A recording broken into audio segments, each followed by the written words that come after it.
Now, there's a Bible story that teaches the law of averages. It's an interesting story called the parable of the sower. The parable of the sower, the story of the sower. And if you haven't read it for a while, it's an interesting, very interesting story to read. It's a great illustration of the law of averages, the parable of the sower. The sower in the ancient days was the guy that planted the crops. They called him the sower, right? They got the ground ready. I don't know just how they all got it all ready, right? But they got the ground ready. And this guy called the sower was the planter of the crops. And he would take a bag of seed, walk across the field, and he would, right, sow the seed and plant the crops. They called him the sower.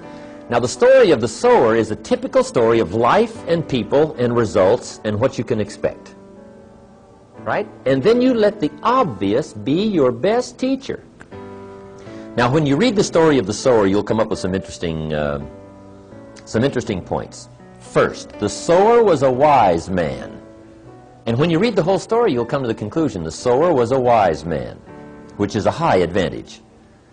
Right? You don't want to send a dummy out to plant. Right? We will all starve come fall.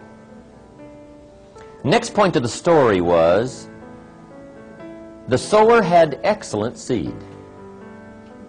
Excellent seed. Story says he had the best. He didn't settle for something cheap and second best.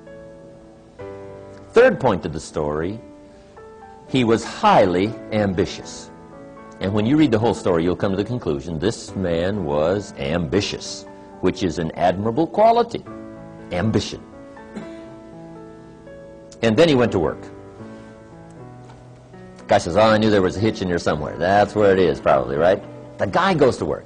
Now, the story with the sower, with the excellent seed, highly ambitious, opportunity all around him, he has the capacity, he's got the seed, everything's ready, and he starts out to sow, to get some results. Now, it's an interesting story about what happened to him. It's a typical story of life, but it's fascinating. Here's what it says.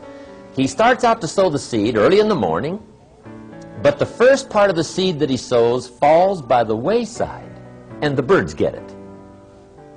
He's sowing this good seed, highly ambitious man sowing this good seed, and the birds are grabbing it. He sows some more, and the birds grab that. He sows some more, and the birds grab that. Now, remember, this is a typical story of life and people. Now, is that fairly typical? See, I got to tell you as a leader, the birds are going to get some of the seed. You get a hold of John. Let's say you're in real estate, right? Somebody here's in real estate. You get a hold of John. John says, hey, I'm looking for a change. I need a new occupation change. And I've heard about real estate. You say, John, come on over Friday night. We're going to have this orientation class. And we'll show you how to do it. Might be the new life for you. Earn the money you want to earn. Get your life turned around. Who knows what'll happen? John says, sounds great to me. I'll be there on Friday night. Learn all about it. I'll probably be one of your best salesmen. Say, okay, see you Friday night.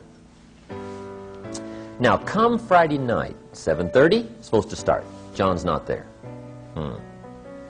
Say, well, maybe the traffic's a little heavy. So we wait till 7:45. About 8 o'clock, we come to the conclusion. What? He's not going to show. Question.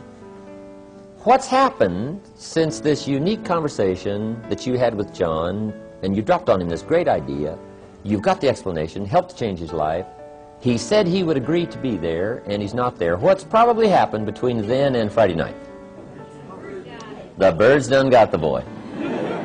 Got him. And who knows who the heck it might be, right? Maybe it's his brother-in-law, right? Says, real estate, you're not going to mix up in that, are you?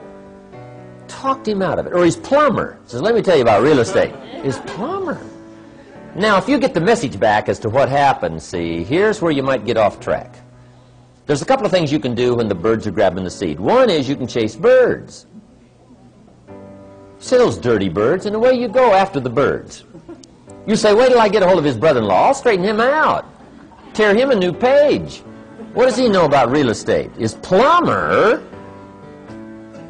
Now, see, you're off trying to straighten things out, rather than accepting it as it is. The best study of life is how it is, not how you wish it to be, not how you wish to rearrange it, how to take advantage of how it is. Some people would rather get even than to get ahead. They get off course. See, if you're off chasing birds, you have left the field. You're not sowing anymore. Now your chances go down instead of up. There's some things you don't try to cure. There's some things you ignore. Here's what it said this wise sower did. It said he ignored the birds, and he kept on sowing. How clever. There's some things you just got to accept. That's the way it is.